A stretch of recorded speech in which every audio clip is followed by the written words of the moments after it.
the manager of the Orioles, who's nice enough to come on even when his team is struggling, and that's Buck Showalter. Buck, welcome. How are you? Mike, what about this weather this year? How you doing? Man, oh man, Buck, I'll tell you something. If I were a baseball manager, I don't know if I could have dealt with cold and rain. You've been a baseball lifer, have you ever seen a spring like this spring, especially in the Northeast? Mike, this is the worst one, and I'm real careful about that. We all think something. And I had a moment where I was in Fenway Park. We were playing a day game, and we started the game at 34 degrees, wind chill factor of 21, wind's blowing, and it starts sleeting. And I looked over at my bench coach, and I'm looking at the ice bouncing off your jacket, and I just looked at him and I go, really?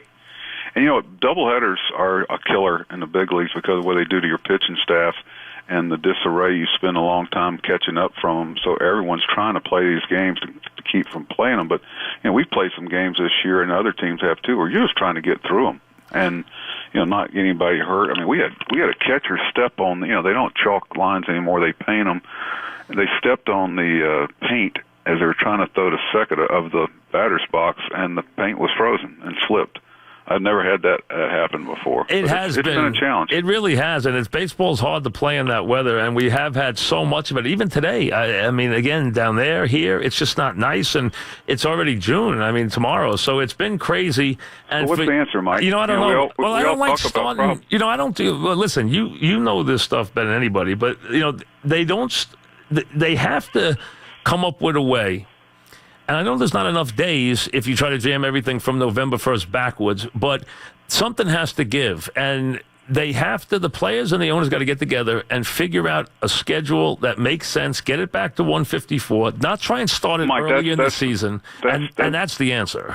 We all know how it gets solved. It gets solved by everybody losing 4 home gates. That's it. We know that. And if the players are going to, and coaches and managers and everybody's going to take a little less money. You live with it. Look, we have to find a way in our game now to make productive outs show up in a salary. That's really what's happened a lot in our game is that, the strikeouts, the home runs, the productive outs do not get compensated. Buck, I was looking at a baseball book the other night. Somebody sent me a book. They wrote a book about Mickey Mantle's 1956 season. Like me, you're a Mickey Mantle guy, obviously. And the great Triple Crown year. In the book, they were making the point that the baseball players started to realize that you got paid for hitting home runs. In the 1930s, forget strikeouts, the average batting average was 284. By the 50s, it was down to the 250s. I don't even know what it is now, but now we see guys, people say a guy's playing well who has struck out 47 times in 100 at-bats. We got guys. I could give you 20 guys like that, 47 times in 100 at bats. Mike, one of the stats that just really just jumps out at me was the year Yogi struck out 8 times. 8 times. 8. Okay. Now, pitching. The velocities, everything's jumped up. The average velocity even in the minor leagues, and cars are better, medicine's better. Guys train better. There's a lot of things going on here, and it's still a great game. It's just, I know sometimes my biggest decisions in a game is whether to run 3-2 or take or hit 3-0, and that's about it. Hit and runs and pitch outs were at an all-time low last year. And I think we've because of analytics and everything, we realize how, even more so now, how precious outs are. The sacrifice bunt. I remember having a conversation in spring this year with some of our young players about hit and run, and they didn't even, I said, they haven't hit and run since maybe their sophomore year in high school. They don't even know what the play is. we had to go over squeeze breaks and different stuff with squeeze, and nobody knows that. It's just, and that, I'm not saying they're right or they're wrong. I'm just saying it's a different approach, and you better embrace it because, until guys are getting compensated for, it's about run production. It's about run production. And, I used to be, I'm on the competition committee, and they bump around everything. And I found out so many reasons why, we sit from afar and criticize, and then all of a sudden you're on this committee and you understand why things are at what point and how diligent they are about whether it's the baseballs and gripping them, about, shifts, yes or no. I mean, Mike, I tell you, in our lifetime, they may eliminate the shifts. I don't know. It may be good or bad. I could see that happening, just like they do in the NBA. You can make it a illegal defensive shift. I think you got to say as many amount of players have to be on one side of the field. I could see that happening. But the other thing, Buck, is we've gotten to a game now where, and we've talked about that a lot this year, where the game has very little action. You have the 450-foot home run, and then you got a lot of strikeouts for 3 and 4 innings, and then you got the 450-foot home run, and maybe you got a couple of walks, and then a 450-foot home run. But that's the game we play now. Oh, Mike, you look at the highlights tonight, and what really has been magnified is how important it is to catch the ball when it stays in the ballpark. People miss that. I mean, you've got to get 2 outs with 1 batted ball. You've got to be able to turn hits into outs in the major leagues because we're not allowed to put our outfielders in the stands. And it's, we all criticize things we don't understand. It's not that the game has changed. It's just the things have really been magnified about how we go about, what's considered good and what's not we reward. good. There's no shame, Mike. Right. There's not shame in strikeouts anymore. We talk about it a lot, and I'm not one of those guys that says back when we played. Right. I mean, these guys are the best players ever. Okay, Yep. Trust me. Every year, players are better in football, basketball. They just are. I agree with that. They should be. I agree with that. Yep. But they want to start calling traveling in the NBA. It'd be a whole different game. I don't know what this European jump thing is or whatever. We can just call that traveling. But the players are good, but they're going to embrace what they're going to be compensated for, and the challenge is trying to get the team part of it in play too. And it's a challenge. It is, and also the way you develop the pitching is changing. I mean, how do you feel? We're talking about Buck Showalter. The Yankees are in Baltimore this evening. Buck, how do you feel about what Tampa tried to do with the reliever to start the game? Now, I understand he did it to attack Trout, and then he did it to attack you guys. Yeah, because our first 5 hitters, right. our first 5 hitters are right-handed. Right, and to attack your big hitter, too. Right. And what people miss, they don't have starter pitchers. They're hurt. Right. They got Eovaldi back now. But if they had, they're not doing it with Snell. They're not doing it with Archer. They weren't doing it with Faria before he got hurt. They're not going to do it with Eovaldi. And I was talking to Kevin about it. Now, if you better have an optional bullpen. You better carry 13. Yeah, I can remember breaking camp, Mike, and it was, are we going to go with 9 or 10? Yep. Now it's 12 or 13. And we may be headed towards 14. Yep. I'm going to tell you what's going to become a hugely valuable piece in the big leagues is that bench player that can play everywhere and give you that versatility off the bench. Guys like Nunez at Boston signed. Or Torres, who the Yankees just sent down, who's a good little player, who they had to send down. They had to send him down because they had to keep 13 pitches. Yeah, and if you don't keep those guys, if you don't have one of those guys, you're going to have problems because you got a catcher, you probably got an outfielder, and this other guy. So those guys are really going to be in demand. How about the idea, though? Are we getting to the point that, except when we're dealing with the exceptional starting pitcher, are we getting to a point where we're going to see games where you're going to have a couple of guys who pitch 3 innings or 4 innings? I mean, I see so many guys come out of the games now after 4 innings. Are we going to see the game now where these guys are just, today we'll go with 2 guys who will give me 3 apiece, then we'll hit it to the bullpen? Are we going to see that? Well, Mike, the problem with it is it's you're okay with that for a couple of nights, but you can't pitch the same people every night. You're going to have, and the really good starters. Let's face it, guys, to get a track record where they get these 6 and 7 year contracts as a pitcher, there's so much wear and tear on them. You're really paying 7 to get 4. Because somewhere along the line there's going to be a physical breakdown. That's why a guy like Scherzer's a freak. I mean, the guy's unbelievable. He's unbelievable. We saw him last night. There's a different level. I mean, that guy's and he does it every year. He does it every year. And look what Verlander's done too. I mean, he's got a new lease on life since he's gone to Houston. But Verlander too, very consistent. But you also, the old third time around the order and everything. Yep. But believe me, our eyes would tell us what's going on around the order. You look at a lot of things. Like Dylan Bundy pitched a complete game in Chicago, and my eyes told me that the third time around the order and the fourth time around the order he was okay. But I understand that but not everybody's carrying that type of stuff on a given night. Right. But you understand what I embrace all the analytics. That they use them to verify what your eyes are telling you, and you feel real good about your decisions. But you don't want your gut to be developed by a number. Is there too much of that though, Buck? Now, even with the stuff off the bat and stuff like that, is that? Do we need to know how fast the ball's traveling off the player's bat? I mean, do we need to know I think a lot that? of people. I think they find it fascinating. Anything that the fans like to see, I'm all for that. I don't confuse change with lack of respect for tradition. There's some bright young people and older people in our game, and the best organizations that mesh those two factions together, that veteran eyes and experience, and with the analytics, and they make both those groups feel comfortable about bringing what they bring, and not we did a thing in the spring where we do sabermetrics for dummies, where we sit down our most veteran people and we get our most veteran guy to deliver it. And I asked him, I said, now tell us what this tells us. Tell me where the 300 batting average of WOBA or the zone rating, show me where it is, and then tell me as importantly, what does it not tell us? Where's the pitfall here? You got to be careful with WAR and all these other things. But they're great tools, and you got to use them. But, it's still human beings, and a lot of things happen on the field every night that statistically and trends should not have happened, but they do. How many guys, when talking about Buck Showalter, the Yankees and the Orioles tonight, Gray on the mound for the Bombers, how many guys have you seen who throw like Scherzer did last night? How many guys in the league do you see who can throw like that? Oh, maybe 3. Okay. Maybe 4. Verlander's had a complete resurgence. He really has. What do you think that's about?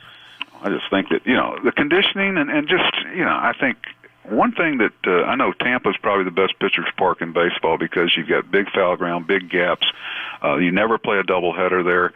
The grip on the ball is always there. I think playing in Houston, too, Verlander would be a good pitcher regardless. Right. But he's got so many weapons, and, everybody's wanting to point to one reason. Guys are cyclical sometimes, especially later on in their career, but he's got such a great knowledge of pitching. He's got so many weapons, and I just think he's in great shape. He physically, he feels great, and, he makes some adjustments. I'm not going to throw any aspirations on why. Oh, I'm not getting into that. I wasn't talking about anything like performance enhancing. I was just talking about motivation and maybe the idea that he came up, maybe he just came up with a different way to attack hitters. I mean, he probably went down there, listened to something new, and came up with a better way. He definitely throws a lot more breaking balls now than he used to. That's for sure. He's got his plus fastball back too, and pitching, sometimes, you have a good year and a bad year, and it's not nearly as complicated as some people make it out to be, but he's got such confidence in all his pitches now, and he knows he's got a little more fastball that guys,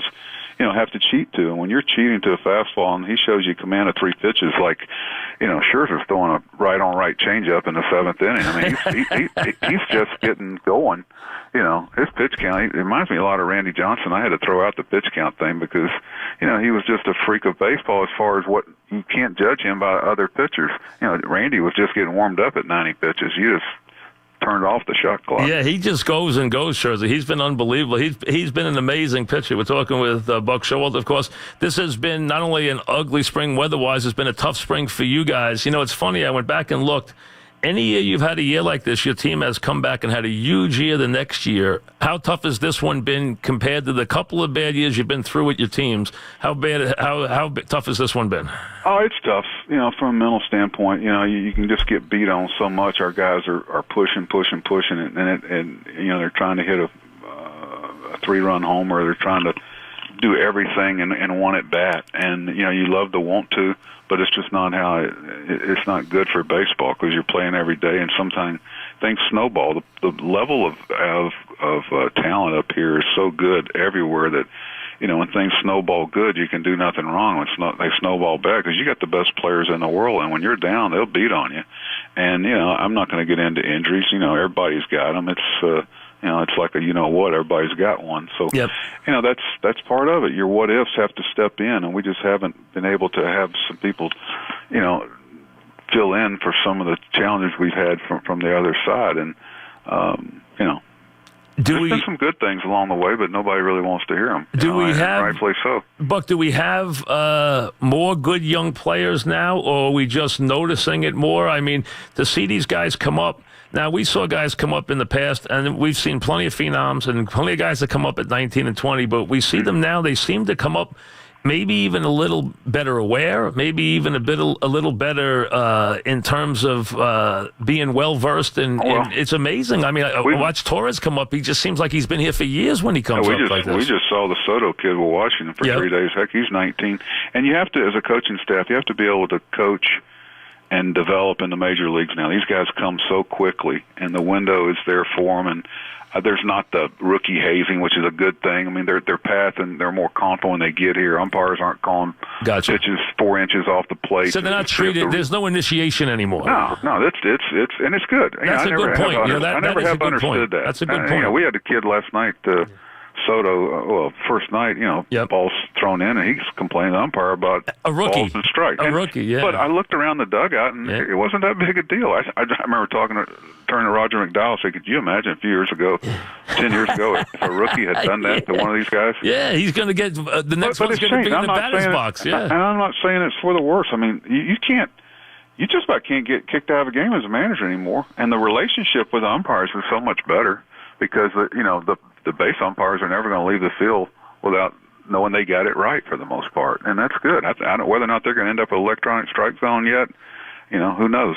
I can see the day when the strike zone, the plate turns green when it's a ball, and in red when when it's a strike. I can say that day's not that far away, I don't think.